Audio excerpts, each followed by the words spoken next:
കണ്ണൂർ പാപ്പിനിശ്ശേരി ചുങ്കം കരിമ്പന പ്രദേശത്ത് വ്യാപകമായി കണ്ടൽക്കാടുകൾ നശിപ്പിച്ച് തണ്ണീർത്തടങ്ങൾ നികത്തി സ്വാഭാവിക ജലാശയത്തിൽ മണ്ണിട്ട് നികത്തി അനധികൃതമായി റോഡ് നിർമ്മിച്ചതായി പരാതി.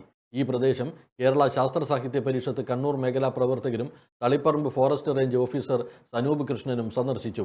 കേരളത്തിൽ ഏറ്റവും കൂടുതൽ കണ്ടൽ വനങ്ങളുള്ള കണ്ണൂർ ജില്ലയിലെ പ്രധാനപ്പെട്ട കണ്ടൽ കേന്ദ്രമാണ് പാപ്പിനിശ്ശേരി വളപട്ടണം പ്രദേശങ്ങൾ.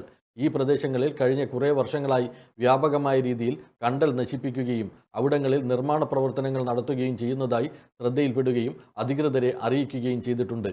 എന്നാൽ താൽക്കാലിക നടപടികൾ ഉണ്ടായതല്ലാതെ സ്ഥായിയായ ഇടപെടൽ അധികൃതരുടെ ഭാഗത്തു നിന്ന് ഉണ്ടാകുന്നില്ലെന്ന് പരാതി ഉയരുകയാണ്. കണ്ടൽ വനങ്ങൾ പൂർണ്ണമായി അപ്രത്യക്ഷമായാൽ ഉണ്ടായേക്കാവുന്ന പാരിസ്ഥിതിക പ്രശ്നങ്ങൾ നിരവധിയാണ്. അതിനാൽ കണ്ടൽ വനങ്ങൾ സംരക്ഷിക്കാൻ ജനങ്ങൾ രംഗത്തിറങ്ങണമെന്ന് കേരള ശാസ്ത്ര സാഹിത്യ പരിഷത്ത് ആവശ്യപ്പെട്ടു. പരിഷത്ത് ഭാരവാഹികളായ കെ സുരേഷ് ബാബു, പി ധർമ്മൻ, ബാലകൃഷ്ണൻ, സതീശൻ കസ്തൂരി എന്നിവർ പ്രദേശം സന്ദർശിച്ചവരിൽ ഉൾപ്പെടുന്നു.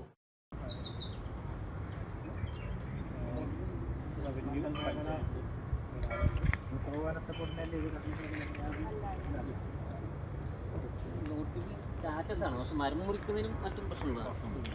അല്ല, മരം മുറിക്കുന്നതിന് പ്രശ്നമാണോ? പാപ്പിശ്ശേരി തുരുത്തി ഭാഗത്ത് വ്യാപകമായി കണ്ടൽ നശിപ്പിച്ച് മണ്ണിട്ട് നികത്തി റോഡ് പണിയുന്നില്ല പത്രവാർത്ത കണ്ടറിഞ്ഞ് തുടർന്നാണ് ഇന്നിവിടെ തളിപ്പറമ്പ് റേഞ്ച് സ്റ്റാഫ് ഇവിടെ വന്നത്. അപ്പം കണ്ട് ബോധ്യപ്പെട്ടിട്ടുണ്ട്. അപ്പോൾ തുടർന്ന് പഞ്ചായത്തും വില്ലേജസുമായി ബന്ധപ്പെട്ട് സ്ഥല ഉടമകളെ കണ്ടെത്തി അവർക്കുള്ള നോട്ടീസ് നൽകി സ്റ്റോപ്പ് മെമ്മോ ഇഷ്യൂ ചെയ്യാനുള്ള നടപടി സ്വീകരിക്കുകയാണ്. മറ്റ് നിയമ നടപടികൾ തുടർന്ന് എടുക്കുന്നതാണ്. AKG memorial cooperative hospital, Kannur.